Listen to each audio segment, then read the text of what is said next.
Hello everyone and welcome to another review video with me, Umber Rays, and today we're going to be looking at two units in some capacity, mainly because I didn't get Kryle.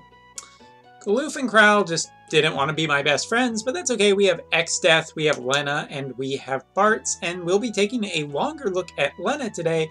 But first let's talk about Kryle, because Kryle is actually a really solid unit. There's not really much else to say about Kryle. I think that she is just a particularly strong mage. She is classified as a red mage. She has a pretty damn good TMR, especially for anyone who's starting and wanting to go the mage route. TMR that is a materia, 50% magic, and 5% MP recovery per turn. It's just a solid materia to put on any mage, and the extra MP recovery is just really nice. Super Dress Mastery is a hat, 32 defense, 60 magic, 32 spirit, and paralysis resistance. Gotta say, it's generally pretty nice. I don't think that there's anything bad about it. I think that it's really quite good. It is an alternative to the EX point unit, Carlet, who has basically the best hat in the game currently. So this is fine. This is fine. This is all fine, you guys. Don't worry. Looking at her Limit Burst is a 3-hit lightning attack, about 3,700% magic attack that boosts her magic by 200% for 5 turns. Self-buff is nice. The limit cost is 35 crystals, so it's kind of expensive, and it's 3 hits only, so it's not exactly chaining. But looking at Kryle's kit is kind of a magic chainer as well as, well, just having these classic summon attacks. And summon attacks are really nice, particularly this one.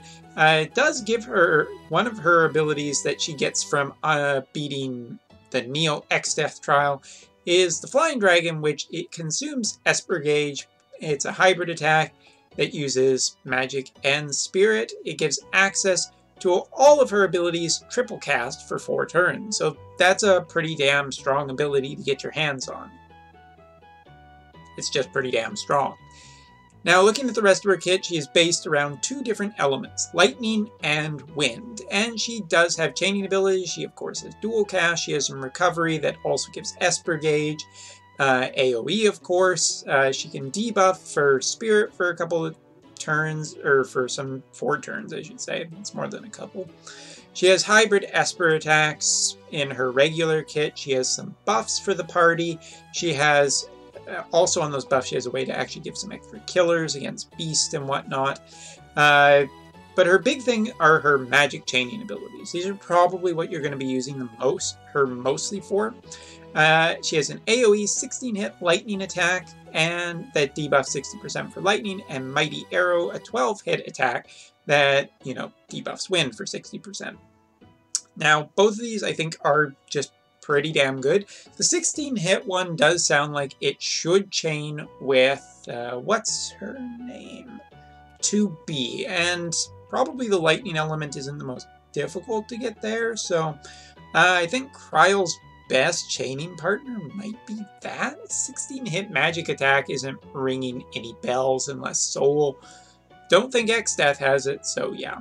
Wind is basically Tornado, so she should be fine there, and having chaining partners for Wind, and her attack should work pretty well with Bartz too, so that's something pretty good. She has a couple of cooldown abilities that heal MP as well as do damage. She has some that fill the Esper Gauge, as well as give her triple cast of her abilities for multiple turns. That is a cooldown though, so beating Neo X-Death is a pretty big thing for her. And she has stacking lightning and wind damage attacks, and they are the same chaining patterns. They just add extra damage, 300% for each time you use them, for a total of 4. Looking at the rest of her kit, she has Confuse, Petrify, Silence Resist. She has extra damage versus Beast and Fairies. Beast is particularly good for going up against Neo X-Death. She has 7% MP recovery per turn. She has natural dual cast. She has extra limit burst damage. She has extra modifiers. And she has some true dual wield magic. So generally her kit is basically built towards spirit and magic. She's a strong chainer, but chaining partner-wise, she leaves a little bit to be desired. She's not exactly the easiest one where I can just say, yeah, this is the clear answer. Obviously, Tornado is a very good one. Putting her with Ultima would probably do just nicely. But yeah, basically her best chaining partner is herself, and that's the problem with mages. If you can't find a reliable friend source for this, then Kryle probably won't be your main source of damage. So with that being said, now we can talk about Lenna, Warrior of Light Lenna, and one that has an absolutely adorable little dragon with her. There's always bonuses for a unit if they have a dragon with them. That's just simple fact. It's just the way it is. Aww, it's so cute. But yes, let's talk about Lenna real quick. Or, well, quick enough. Trust Mastery is a 50% spirit materia that gives 100% modifier towards basically Cura, skipped one. Regen, Cura, and Cura Ja. So it makes all of the healing spells much more powerful. Again, this is a solid materia to get for any healer in the game, past, present, or potentially future for a while. So that's great. Super Trust Mastery is, well, we've talked about this before, it's stupid. It is probably too good. It is a staff, 60 attack, 163 spirit, so it contests with some of the best spirit staffs in the game, and it gives Dispelga, just one of the best abilities to have. I can't tell you how good it is to just have Dispel on every unit, just in case you need to configure your party a specific way to do a fight. So yes, this is where it's needed. Also gives 30% extra to spirit, and has the light element too. Isn't that nice? Looking at her limit burst maxed out is a, wait for it, I just have to scroll down, there we are, 79% HP recovery, AoE, remove all debuffs for attack, defense, magic, and spirit, AoE auto revive at 100% HP for 4 turns. The only thing that really changes with this one is that it goes from 50% HP recovery to 79 HP recovery. Now, her limit burst is much easier to get than another girl who is a top-tier healer, and we'll talk a little bit about Aerith later when we're ready, because, yeah, probably need to talk a little bit about Aerith. Now, she does get some extra abilities for beating Neo X-Death, and she will be the best healer for fighting Neo X-Death, just because of the boost that she gets. Basically, that's the thing with all of the FF5 units, but since FF5 units benefit from that fight, seems fair. Anyway, for beating it, she gets a cooldown ability that is 8 turn, available turn 1, and AoE 200% spirit boost for 3 turns, and a 30% magic damage reduction. Just pretty damn strong. Nothing wrong with it, nothing to complain about it. She has Entrust, and interestingly, she has a Entrust that gives her a little bit of a couple of limit burst crystals the following turn, so that's super nice. Now, here's where her abilities get a little confused, or just a little more complicated. She has an AoE heal with a 10 times mod that also does a AoE 1 limit burst crystal fill. She has the same thing basically for MP, except it's just 40 MP, which it doesn't feel quite as good. She has an AoE Cure All Ailments and a 30% damage reduction for 3 turns. That's an ability you should make careful note of. Continuing on, she has a 70% fire and water resistance for 3 turns to the party, and a 3000 HP heal with a 6 times mod for 3 turns. She has a 100% status ailment resistance, which is... oh, never mind, it's just that one. There we go. That also on the next turn heals AoE 2000 HP with a 9 times mod. So this is kind of like Aerith's ability, except it gives status protection instead. No complaints. No complaints. And her partner ability to that is one that gives both stop and charm resistance for 100%, and as well removes the chance of getting broken for any of the stats for 5 turns. So, and on the next turn, recovery is 60 MP. So these two abilities feel kind of like the Fitra, CG Fitra. So this is perfectly fine. She has an AoE, a revive, just a normal revive, with 100% HP and a self-revive at 20% HP for 1 turn. This ability still reads really weird to me. And in her 7-star, her cooldown abilities are an AoE 30% damage reduction for 4 turns, 100% fire and water resistance for 4 turns. That's a 6-turn cooldown, available turn 1. She has a AoE 100% HP recovery, which is super nice, as well as a 200% magic boost for 3 turns on 4-turn cooldown, available turn 1 again. She has this ability, which is an AoE for 0 turns, fill 7 limit burst crystals, 200% fill rate for 3 turns on the limit burst, AoE 6000 HP heal with a 16 times mod, so that should cure what ails you. An AoE 180 MP heal with a 0.3 mod split over 3 turns. Oh yeah, the HP heal is split over 3 turns too. On a 5-turn cooldown, available turn 1. Just a strong heal, give a limit burst, MP heal too. Nothing to complain about, really. And her last one, this one, an AoE accept caster buff for 0 turns. AoE fill 30 limit burst crystals on a 10-turn cooldown, available turn 1.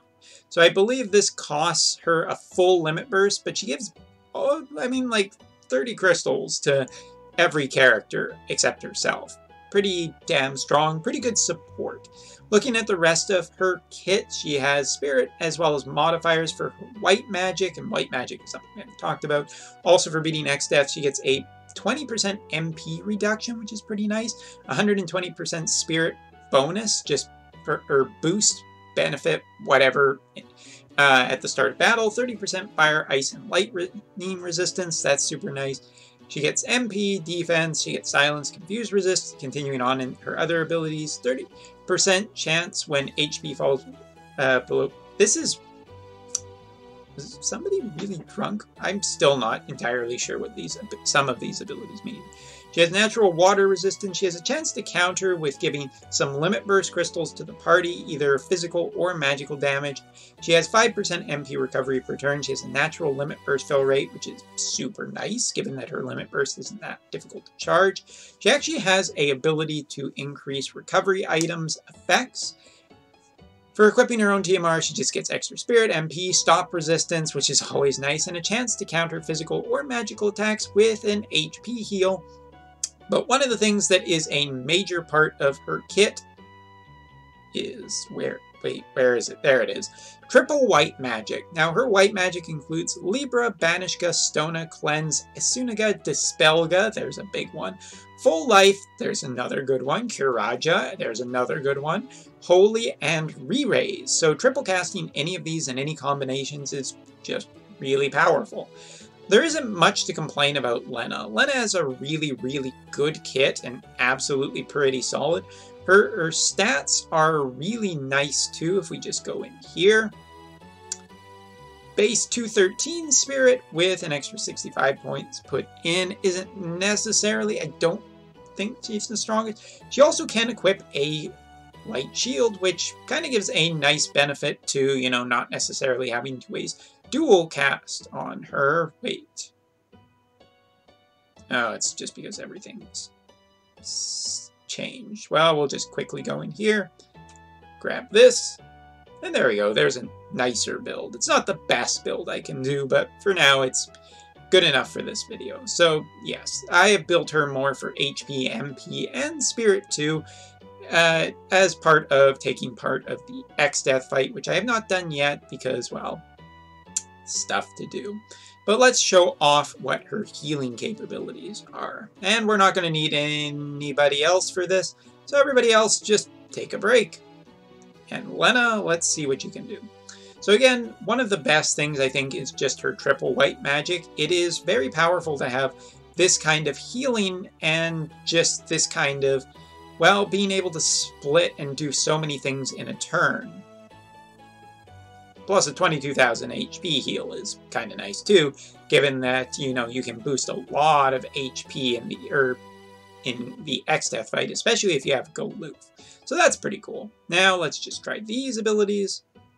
Let's give everyone elemental protection from the very dangerous training dummy.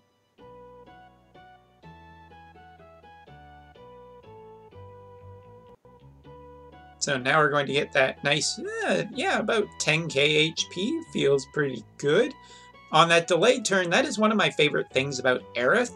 And the fact that Lenna has it too is just super nice. It's awesome. And as you can see, we can also do some of her cooldown abilities, which is great.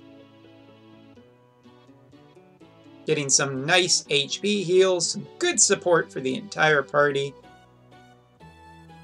And we haven't buffed ourselves. Where was that? Alright, it's the one we haven't unlocked yet. Because I haven't done the trial yet. Because I've been literally too busy with stuff. You guys, it is so busy sometimes. Just being me.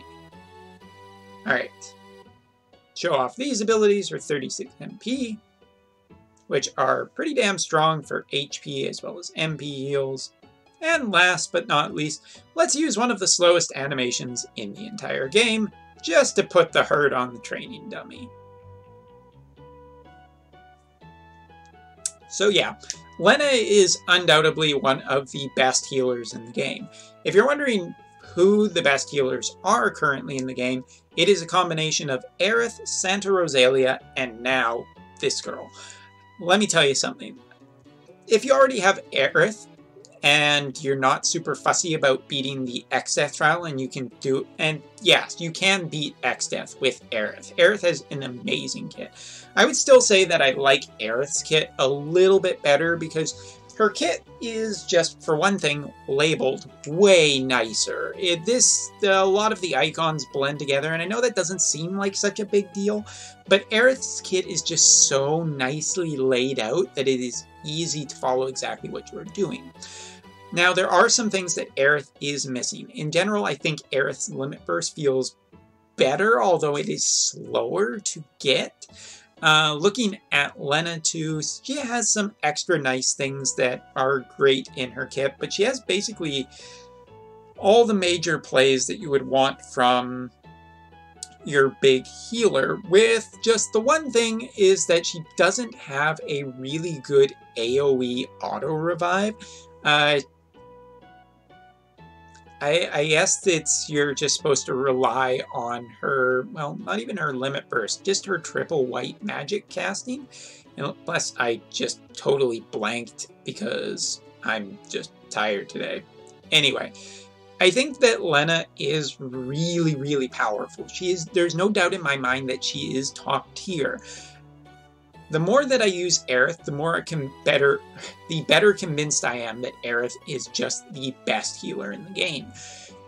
Given Lenna and Aerith, though, they're both really good viable options. If I was still to give it to someone to be in the top tier healer, I would probably still give it to Aerith. Aerith's kit just feels kind of a little bit nicer, especially with an AoE revive. And Lenna, there's no question in my mind that Lenna is still absolutely amazing, especially with the extra abilities she gets from beating Neo X-Death. Those also push her quite high, and her Super TMR, I would say, is better than Aerith's Super TMR, even though Aerith's Super TMR is just Spirit Heaven. A staff with Dispelga is just way too valuable. So yeah, when it comes, I guess to sum it up, if you already have Aerith, if you already have Santa Rosalia, you're probably fine, but again, much in the same way that I've talked about Bart's, getting either of these units, you should not be disappointed. Hell, you shouldn't be disappointed in Kryle either. While I haven't tested Kryle out too much, some of the times that I have gotten to use her, she can output a lot of magic damage, chaining. If you have two of her, it'll be just really good. 2 of her 7 stars would be absolutely fantastic. Lenna, though, is definitely the real deal when it comes to healers, and I wouldn't be upset to get one of her from Rare Gotcha. Anyway, thank you very much for watching, and I'll see you guys all next time when we'll finally be taking a look at X-Death. I think I made you wait long enough. See you then.